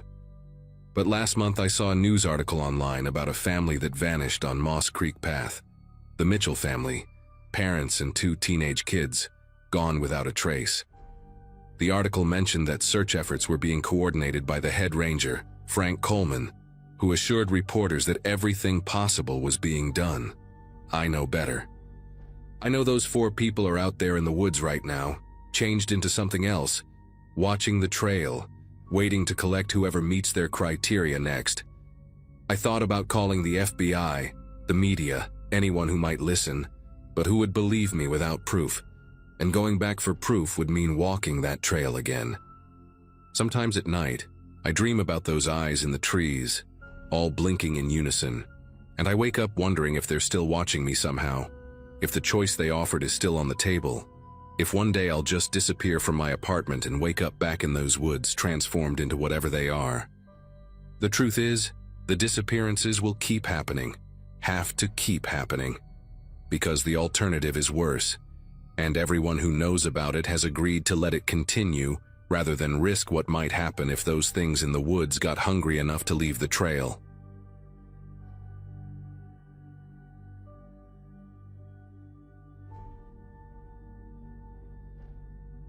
That morning slipped in with a kind of quiet that usually makes my shift pretty routine. I worked in a small mountain park on the eastern side of the state. Nothing too dramatic most days, just checking trailheads, clearing fallen branches, and answering the occasional call from hikers who underestimated their stamina. The fog rolled in early, thick enough that the ridgelines looked like they'd been erased with a wide brush. I remember sipping coffee that tasted like metal from the thermos and listening to the radio chatter taper off as visibility dropped. Even with the weather, I felt steady, ready for the kind of day where I'd mostly be tucked in the ranger station doing paperwork.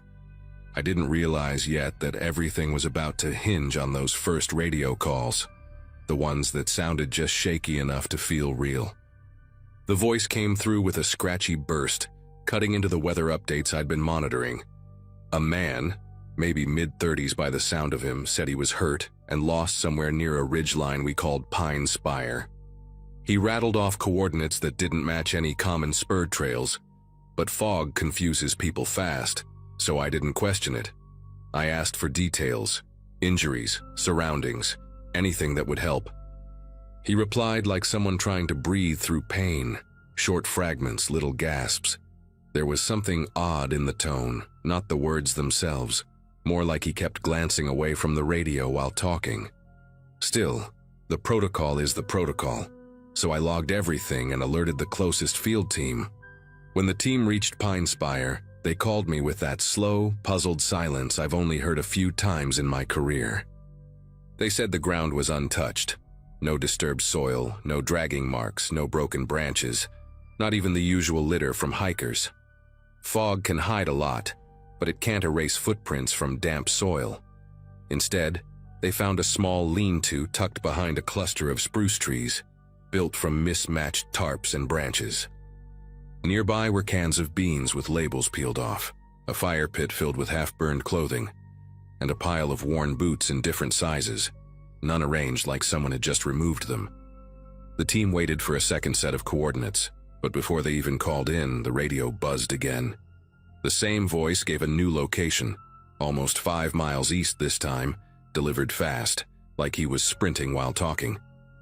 I asked how he moved that far while supposedly injured, and he dodged the question completely, jumping straight into asking for help. His tone didn't waver, though. If anything, it got steadier, like he'd rehearsed every line. I passed the coordinates to another unit already patrolling that side of the park. They checked, same result. No injured man, no recent tracks, only another makeshift shelter and a bundle of food wrappers from our own supply stores, the kind we stocked in Ranger trucks. I remember staring at the radio, feeling this rising pressure in my chest, not panic, just the sense that someone was playing a game I hadn't realized I was part of yet.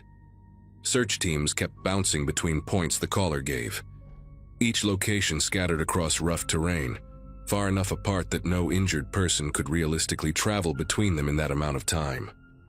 But every site had its own sign of someone living out there. A tarp stretched between boulders, a rusted coffee can filled with fish bones, even a stack of newspapers that had been clipped into strips, like someone was weaving makeshift rope. It didn't feel abandoned either. Everything looked used recently, arranged by someone who knew how to vanish quickly. Between calls, I tried raising the man to get him to stay put, but he avoided every direct question about landmarks. Instead, he'd mumble about slipping on rocks or trying to follow a creek, always vague enough to keep us guessing. Fog makes radios behave strangely, but this felt too clean, too deliberate, like someone switching channels the exact moment we were close to piecing things together. Around midday, one of the senior rangers, a guy named Leon, stopped by the main station after checking a trailhead. He walked in with his radio held out like it was contaminated. He said he'd picked up a faint signal, same voice, same shaky delivery, but the frequency was slightly off from what we normally used, just enough to hint at someone using equipment to mirror our channel. Leon wasn't the paranoid type, but the look he shot me carried a warning I didn't miss. He told me he'd heard stories in other parks about people using scanners to impersonate officials or distressed hikers, usually to draw resources away from populated areas. He said it low, almost reluctantly, like he didn't want the idea to take root. But it did. It made too much sense. Fog swallowed most of the roads, turning familiar paths into featureless gray lanes. From the station windows, even the nearest trail marker looked like a smudge. With every new call, I felt the pattern solidifying. The caller never repeated a location, never described the shelters we kept finding, and never reacted when we said teams were only minutes away. It dawned on me that he wasn't trying to be found at all.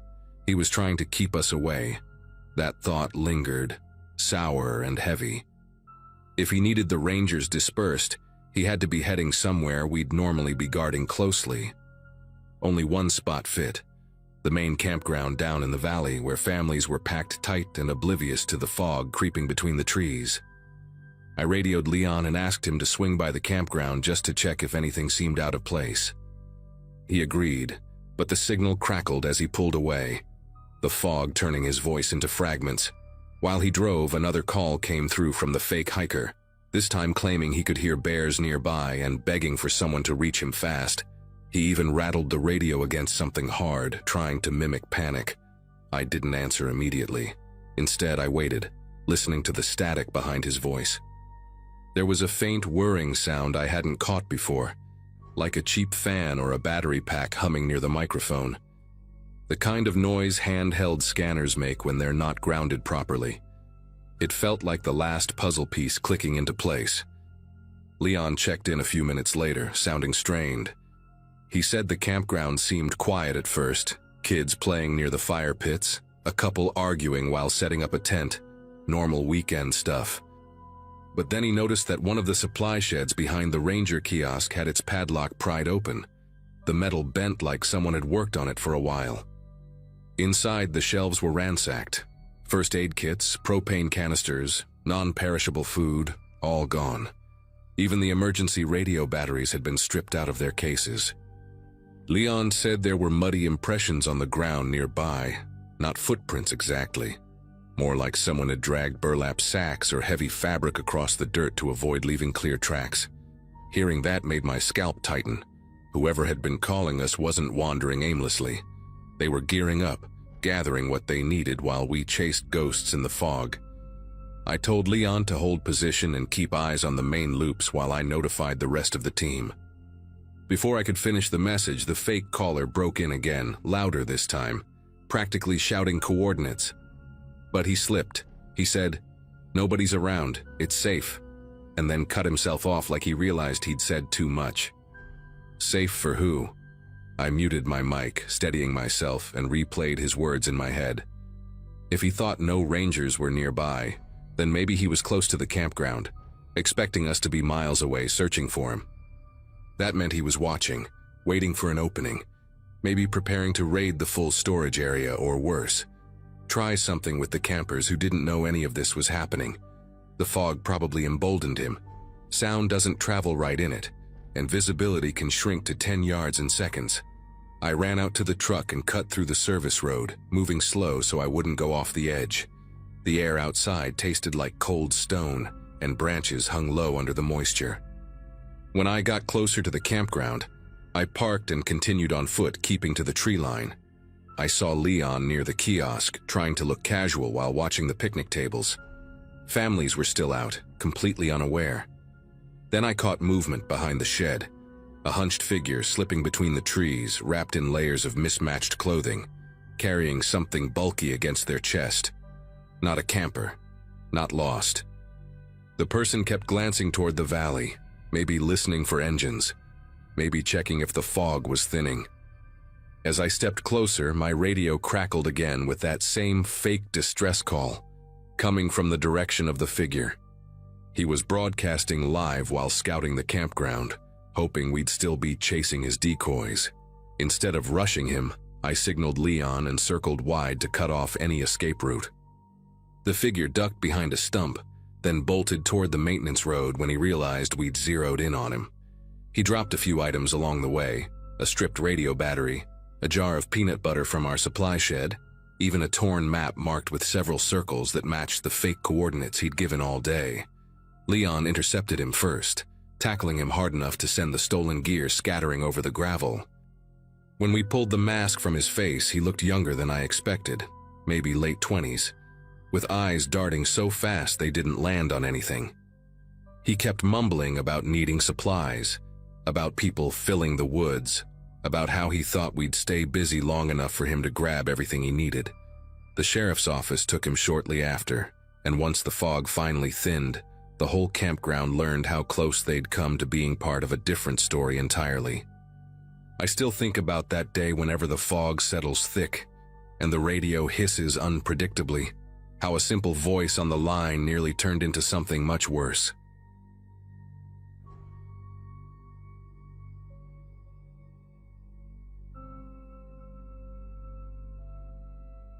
Most mornings on duty started the same way for me back then. Coffee from the visitor center, quick radio check, and a quiet moment on the back porch overlooking the tree line, while the air still carried that chilled, earthy smell before the sun heated everything up. I'd been working seasonal shifts for a few years, nothing glamorous, just long days of trail maintenance, assisting lost hikers and keeping an eye out for the usual wildlife issues. That specific morning stood out though, because the radio chatter was unusually dense for such an early hour. Reports were coming in from different directions about a man hiding in the brush near several trails. The thing that grabbed my attention wasn't the fact that he was shirtless. It was how hikers kept describing him as unbelievably thin, darting around with unnatural speed, and refusing to say a single word when approached. I remember standing there with my thermos halfway to my mouth, while listening to one of the callers who sounded shaken enough that his voice hitched every few words. He talked about seeing a man crouched behind a fallen log like he was waiting for something, his ribs showing even from a distance. Another report mentioned how the man moved the moment he was noticed, slipping deeper into the brush like he'd rehearsed the escape 1,000 times. My supervisor asked me to check the north sector first, and I headed out with that low tension in my chest. Nothing dramatic, just the kind of buzzing awareness you get when you're walking into something you can't quite define yet, but you know isn't normal. By early afternoon, the situation escalated when a backpacker came stumbling onto the service road, injured, breathing hard like he'd sprinted half a mile. I remember the torn strap on his pack and the dirt smeared across his shoulder as he tried to explain what happened. He managed to get out that someone had rushed him from behind, grabbed at his gear, and tried pulling him toward the brush. He never saw a full face, only tangled hair, gaunt arms, and a sudden strength that didn't match the man's skeletal appearance. Once he broke free, he ran without looking back. The moment he mentioned the attacker's unusual speed, something clicked. This wasn't some lost hiker having a breakdown. Whoever it was had been watching people long enough to learn when to strike. I followed the direction the backpacker had come from and found signs that didn't sit right. Branches bent at odd angles, impressions in the dirt that looked more like someone using their hands than their feet to anchor themselves, and long drag marks leading off trail. A few minutes deeper in, I spotted the torn fabric from the backpacker's strap snagged on a thorny bush, proof that the attacker hadn't just bumped into him but intentionally tried to pull him off the main path. I radioed it in and kept pushing forward, slower this time, noticing how the forest seemed untouched by regular foot traffic. The deeper I went, the quieter everything became, almost as if the usual sounds had thinned out with the light filtering through the canopy. It felt like stepping into a part of the forest that didn't want to be disturbed. Maybe an hour into tracking those strange signs, I reached a boundary most hikers never even knew existed. A rusted chain strung between two warped posts marking the start of a restricted zone used decades ago for emergency training. The place hadn't been maintained in years, so the forest had reclaimed it almost completely. Thick vines wrapped around old metal fixtures, and the soil felt softer, like no one had stepped there in ages. Still, something about the pattern of disturbances on the ground told me someone had been using this forgotten patch of land regularly. A few snapped twigs formed a faint path that curved deeper, and I followed it cautiously, pushing aside the underbrush piece by piece until the smell of damp wood and something faintly sour hung in the air. Eventually, I reached a small clearing where an old survivalist-style shelter sat partially hidden under branches someone had deliberately layered over the roof. The structure wasn't large, maybe big enough for one person to sleep and sit inside, but it looked lived in. The doorway was draped with a tarp so aged that the edges had frayed into thin strands. I remember pausing for a long moment before lifting it, half expecting someone to lunge out. Instead, the space inside was empty, but cluttered in a way that told a long story. Food wrappers stacked neatly in a corner, a makeshift stove built from an old metal canister, and maps spread across a crate. One map in particular caught my eye. My own patrol route circled in red, updated with markings that only someone who'd watched for weeks could have pieced together. Next to the maps lay something that unsettled me more than the idea of being watched. A weathered journal with a cracked spine, pages swollen from moisture. I flipped through it with slow hands, reading entries about long shifts, arguments with supervisors, and a growing resentment toward outsiders intruding on the land. The handwriting grew messier the further I went, sentences turning disjointed, references to hearing voices in the trees or sensing patterns in the rustling leaves. One entry mentioned a resignation after a collapse that happened during a storm. That date matched a personnel file I vaguely remembered hearing about years before, someone who used to work seasonally around here and never fully recovered from a breakdown. I realized then that the journal wasn't some scattered relic. It belonged to the person described in those emergency orientations, the one who'd walked away and simply never returned. While processing all of this, I spotted a pile of torn clothing hidden beneath a slab of bark.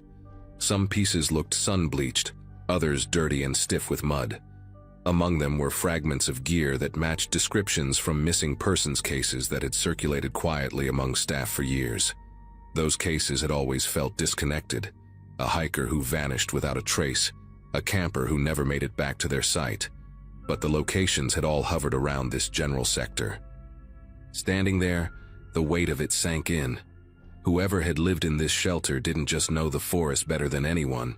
They had shaped their entire existence around avoiding human contact while watching everything that moved.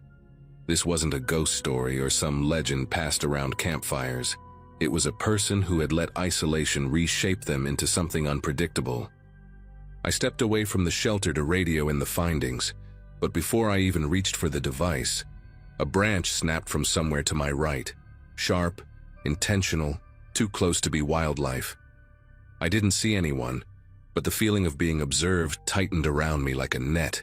The silence had a weight to it now, as if the trees were holding their breath. I spoke calmly into the radio, giving my location and requesting backup, choosing my words carefully so I wouldn't spark panic. While I waited, I kept scanning the tree line, watching for the slightest twitch of movement. At one point, I spotted a smudge of dirt on a rock that hadn't been there minutes earlier. It was enough to tell me he knew exactly where I was and had probably been watching since the moment I crossed into the restricted zone. 2 other rangers eventually arrived, and we secured the area as best we could before sweeping outward with measured steps. It didn't take long to find more signs that someone had been circling us. Fresh impressions in the soil, scraps of leaves that looked recently disturbed, and an odd pattern of stones arranged behind a fallen log. Whoever this former employee had become, he wasn't surviving by luck. He moved with purpose, using every inch of the terrain like it was an extension of his own body. We followed the trail as far as we safely could, but the track slipped into a slope that ended in dense growth we couldn't push through without risking injury. Eventually, our supervisor called off the pursuit, deciding we'd already pushed our luck far enough without visual confirmation of the suspect. Over the next few weeks, patrols were doubled, trail cameras were installed, and certain areas were temporarily closed. Footage from one camera showed something that still unsettles me: a figure passing through the edge of the frame, moving so quickly that only one clear detail registered: a shock of dark, tangled hair swaying behind him. No shirt, no gear, no hesitation. He kept his head angled downward, his posture low, almost animal-like. When we tried to track him after that, he was always one step ahead, leaving faint evidence that he'd been there but never giving us a direct encounter. The missing persons cases from previous years were re-examined, and the cluster of disappearances around that sector suddenly made grim sense. It was clear he hadn't just stayed in the forest all this time. He'd adapted to it in ways none of us were prepared for. The park eventually implemented a formal protocol, identifying him not as a rumor, not as some local myth, but as a real human threat. Unpredictable, potentially violent, and intimately familiar with the terrain. The shelter was dismantled, the journal stored as evidence, and search teams combed the area at intervals. But we never found him again. Every so often, a hiker reports seeing someone darting between the trees, or hearing footsteps where no one should be. Each time the description is the same: extremely thin, fast, filthy, silent. Nothing mystical, nothing supernatural. Just a man who walked away from society and let the wilderness carve a new version of him. I still patrol the park today, and whenever I pass that old restricted zone, I can't help but wonder if he's somewhere nearby, watching with the same quiet intensity that started this whole mess.